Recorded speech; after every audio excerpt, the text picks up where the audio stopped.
الحمد لله رب العالمين، والصلاة والسلام على أشرف المرسلين محمد وعلى آله وصحابته أجمعين.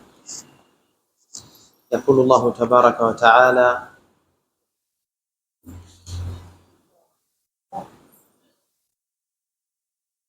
واتقوا يوما ترجعون فيه إلى الله ثم توفى كل نفس ما كسبت وهم لا يظلمون.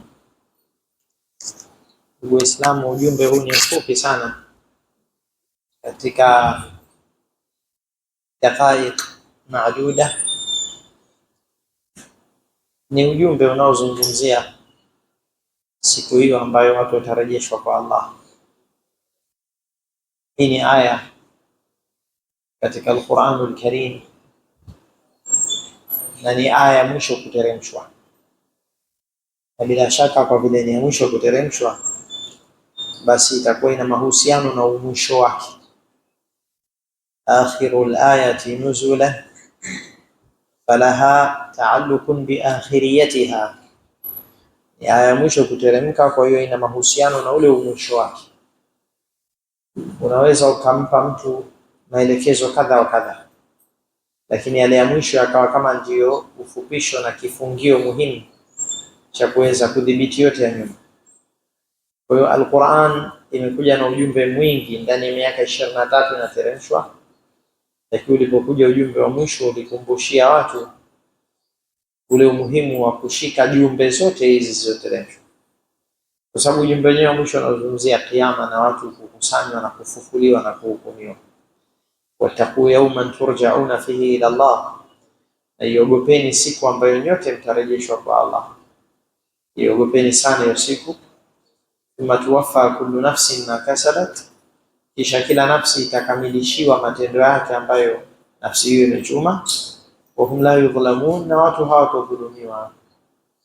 Kwa akhira hakuna dhulma, akhira kuna uadilifu. Nairejea tena haya: iogopeni siku ambayo mtarejeshwa kwa Allah, kisha kila nafsi itakamilishiwa matendo yake ambayo nafsi hiyo imechuma, na hali ya kuwa watu hawatadhulumiwa. Siku inakuja, siku ya watu kurejeshwa kwa Allah na kuhukumiwa inakuja. Kwa hiyo kuandaa kwa ajili ya siku hiyo ndio akili, ndugu zangu Waislamu. Na kwa ajili ya kumalizia ujumbe huu, leo hii siku ya Ijumaa, hii ni siku muhimu nzuri ya kufurahisha, lakini pia ni siku ya hatari ya kutisha.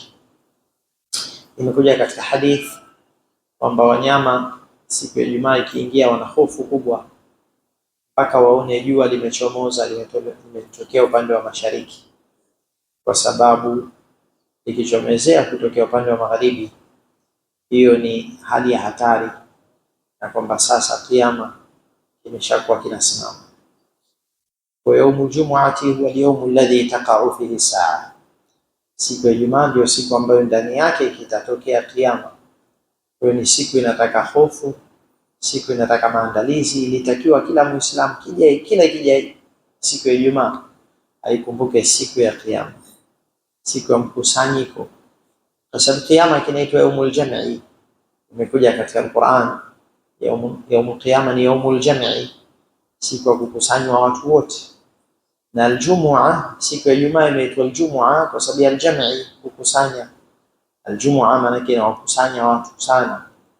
Kwa hiyo misikitini watu wanajaa, kwa sababu hata ile misikiti isiyosali Ijumaa, waumini wanaosali katika misikiti hiyo watajumuika katika ile misikiti michache iliyosaliwa Ijumaa. Kwa hiyo yaumul jumu'ati ni yaumun yajma'u an-nas, na yaumul qiyama ni yaumun yajma'u an-nas. Wa mwanzo na mwisho wote watapatikana siku ya kiyama. Qul innal awwalina wal akhirin lamajmu'una ila miqati yawmin ma'lum. Sema ya Rasulullah, wa mwanzo na mwisho, qul innal awwalina wal akhirin lamajmu'una ila miqati yawmin ma'lum. Kwa hiyo kwa hakika ni siku ya kukusanywa hiyo. Mikusanyiko yetu ya Ijumaa, mikusanyiko yetu ya Idi, inatakiwa tukumbushe mkusanyiko mkubwa sana ambao utawakusanya wa mwanzo na wa mwisho. Yaumul jam'i, yaumut taghabun. Kwa hiyo tunamuomba sana Allah kupitia siku hii ya leo ambayo ndani yake tuna saatul ijaba, atuhifadhi na uzito na vitisho na mabalaa ya siku hiyo ambayo ni yaumul jam'i wa huwa yaumul qiyama. Wa akhiru da'wana alhamdulillahi rabbil alamin.